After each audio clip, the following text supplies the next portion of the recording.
Assalamualaikum warahmatullahi wabarakatuh. Alhamdulillahirabbil alamin.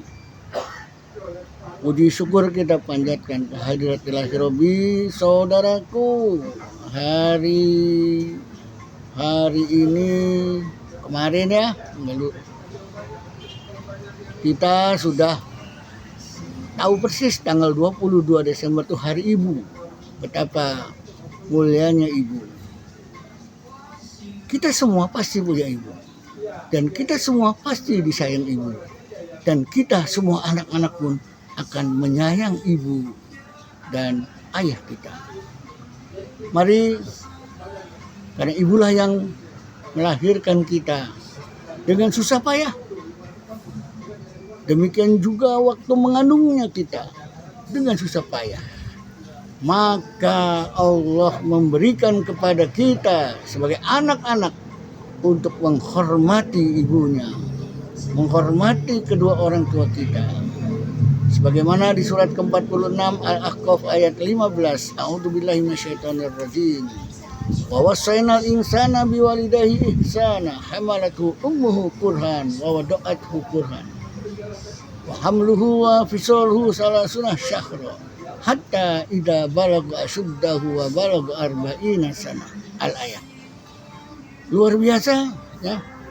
Bagaimana susahnya mengandung dan melahirkan.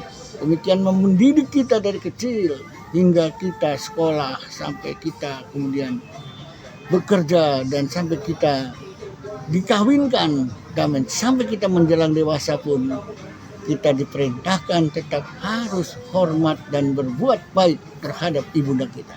Ada sebuah kisah, saudaraku, ya, di mana seorang ibu ketika suaminya meninggal dan anaknya masih kecil, hingga akhirnya dia memelihara anaknya sampai kemudian dewasa dan sampai kerja dan sampai mendapatkan kedudukan manajer di sebuah perusahaan. Sang ibu tidak kawin lagi sampai mengawinkannya, sampai kemudian punya cucu dan seterusnya. Ibu tetap menyendiri, tidak mencari suami baru demi sayang anaknya, dan kelihatannya juga masih mengingat betapa sayangnya suaminya saat itu, sehingga dia tidak mau jatuh kepada pelukan laki-laki lain, tapi tetap dia menyendiri. Singkat cerita, saudaraku, di mana ibu ini ya ditempatkan oleh anaknya di ruang yang paling depan agar ibu dimuliakan. Ya, ibunya udah usianya 50 tahun lebih ya. Seiring berjalannya waktu dan akhirnya ya, sang ibu semakin sepuh, semakin tua, dan semakin tulangnya merasakan kurang enak berjalan dan sebagainya. Akhirnya ya, sang ibu ngompol di kamar, ngompol di jalan ketika mau ke kamar mandi di belakang rumah. Begitu anaknya pulang kerja menjelang maghrib, waduh, ruang depan bau pesing. Kok ini lantainya bau pesing? Kenapa bu kecilnya tidak di kamar mandi? Demikian anaknya mengingatkan. Ya, anaknya masih sayang, tapi sebagaimana perjalanan waktu, akhirnya sang anak ini merasakan banyak tamu, kerabat kerjanya, handai tolanya di ruang tamu. Ya, sementara kamar ibunya di depan dekat ruang tamu, akhirnya tamunya merasakan bau pesingnya kamar. Akhirnya sang anak memindahkan ibunya ke belakang. Dibersihkannya gudang yang di belakang itu untuk ibunya. Bu, ibu pindah ke belakang ya, supaya ibu ketika ibu itu mau ke belakang dekat, supaya tidak ngompol di jalan atau ngompol di kasur. Demikian diberitahukan kepada ibunya dari anaknya. Kebetulan anak ini perempuan ya, kebetulannya. Nah, akhirnya setiap mau kerja, anaknya menyiapkan piring, makan, gelas, apa dan sebagainya, supaya tidak menuju ke dapur lagi, sudah disiapkan makanannya. Sehari, 2 hari terus, akhirnya sang ibu karena semakin tua, semakin tenaganya loyo, sang ibu kemudian piringnya pecah, gelasnya pecah. Walhasil akhirnya ya, walhasil akhirnya ya apa? Digantilah piringnya, Bu, diganti piringnya plastik aja, gelas plastik, Bu, ya, supaya tidak jatuh, tidak pecah. Sang ibu menerima apa adanya dan seterusnya dan seterusnya. Akhirnya ibu masih tetap ngompol di kasur, ngompol di tempat tidur, kadang ngompol di lantai dan seterusnya. Anaknya semakin sibuk, diangkat lagi, dapat kedudukan lagi. Ini anak perempuan. Akhirnya kemudian rundingan sama suaminya, Mas, bagaimana nih? Ibu kita titipkan saja ke panti jompo. Jangan, itu ibu kamu, kata suaminya. Habis gak ada yang ngurus, Mas. Ya, kita juga tanggung jawab, kasihan sama ibu ini. Ya, kata suaminya, tetap jangan. Tapi istrinya sebagai anak dari ibu yang satu-satunya ini, anak tunggal. Akhirnya kita coba dulu, Mas, supaya di sana dilayani dari pagi. Kita kan sibuk kerja, nggak ada yang melayani ibu. Kalau di panti jompo ibu dilayani dari pagi dan seterusnya dan seterusnya. Jadi kita tinggal menyediakan apa kebutuhannya. Akhirnya diantarkanlah ibunya ke panti jompo. Ya, seminggu 8 hari sampai menjelang 10 hari sang anak ya belum memberesi ruang. Ya, begitu memberesin ruangan ya, sebelumnya dia angkat kasurnya, ada sehelai kertas ya dengan lembaran-lembaran lainnya, ditulis sama ibunya. Di sana tertulisan, wahai anakku sayang, ibu sayang sama kamu, membesarkan kamu, melahirkan kamu dan menyekolahkan kamu. Ketika kamu kecil, kamu sakit panas, ibu bawa ke rumah, ke klinik, ke puskesmas. Di jalan, diangkut, kamu ngencingin ibu basah sampai baju ibu bau pesing. Ya, tapi ibu tetap bawa kamu ke dokter agar kamu jangan sampai sakit, jangan sampai panasnya tidak sembuh. Akhirnya ibu itu terus ya, sampai berdoa, ya Allah, jangan sampai kau ambil anakku ini, lebih baik kau ambil aku saja daripada anakku.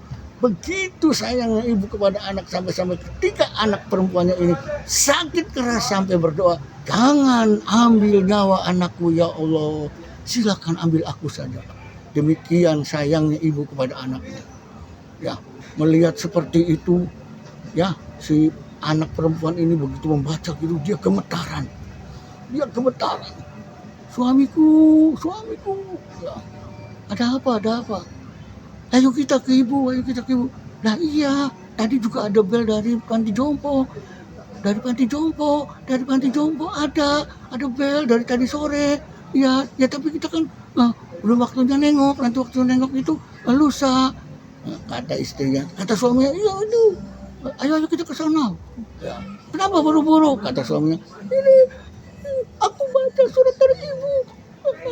Ternyata ibu begini. Waduh, luar biasa sedihnya si anak itu, kena mengingat bahwa dia diompoli, dikencingi sama anaknya sehingga dia bau pesing sampai ke puskesmas. Tapi anaknya membayangkan, ibu baru ngencingi tempat tidur. Saya sudah tidak terima. Aku berdosa, Mas, sama ibuku, Mas. Dulu aku ngencingin ibuku di pangkuannya, tapi tempat tidur kasur baru dikencingin ibu, lantai dikencingin ibu. Aku merasa jijik dan merasa bau pesingnya tidak tahan. Mas, aku berdosa, Mas. Ayo kita jemput ibu, Mas. Jangan sampai ibu itu berlama-lama di panti jompo. Kita ambil lagi, Mas. Begitu sampai ke sana, petugas panti jompo, ibu, bapak, kenapa baru datang sekarang? Ada apa? Ibumu telah mendahului, beberapa jam yang lalu. Saya dari siang nelpon bapak dan ibu tidak datang. Kenapa? Ada apa ini? Kok sampai tidak diangkat HP-nya? Menangislah sang anak, meraung-raung, menyesali kenapa menitipkan ibunya di panti asuhan, di panti jompo. Akhirnya ya, dia merasakan berdosa. Ibunya dikebumikan dan seterusnya. Dia masih ingat saja banyak melamun. Baru 3 hari kemudian dia bereskan itu tempat tidur ibunya. Dibereskan tempat tidur ibunya. Ya, kasurnya dibuang ya, dan seterusnya. Demikian juga piring plastik dan gelas plastiknya. mau dibuang, kata anak kecil yang baru TK, "Mama, kenapa gelas plastiknya itu, Ma? Mau dikemanakan?" "Mau dibuang anakku, ini bekas nenek, nanti banyak penyakitnya, takut nular." "Jangan, Ma, jangan. Jangan dibuang, buat aku saja. Jangan banyak penyakitnya, nak." "Biar, Ma, aku akan cuci. Aku cuci, aku simpan." "Lah, kenapa, Nak? Kamu simpan itu, dicuci, disimpan, Nak." "Biar, Ma, aku cuci, aku simpan buat kenang-kenangan." "Ya udah, jangan yang itu banyak penyakitnya, Nak." Tetap sang anak yang masih usia TK itu, "Mah, ini saya cuci, saya simpan. Saya simpan baik-baik, kalau saya nanti udah gede, saya udah punya istri, saya udah punya anak, dan Mama sudah tua. Nanti Mama ikut saya. Kalau Mama sudah tua, akan saya kasih piring plastik punya nenek dan gelas plastik ini, agar Mama tetap mengingat betapa pentingnya seorang ibu. Betapa Mama akan ingat sama ibu, sama nenek ini, karena mengingat piring dan gelasnya yang tidak dibuang." Luar biasa, sang anak mengingatkan orang tuanya agar betul-betul jangan melupakan ibunya, karena si anak juga akan tetap mengingat ibunya, mengingat neneknya. Kisah ini mudah-mudahan menjadi inspirasi buat kita semua, saudara-saudara sekalian yang masih punya ibu. Mari kita pelihara, mari kita berbakti sama ibu, ayah, bunda kita, agar kita ini merasa bahagia, tidak ada penyesalan di kemudian hari. Demikian kurang lebihnya. Bila taufik wal hidayah. Assalamualaikum warahmatullahi wabarakatuh.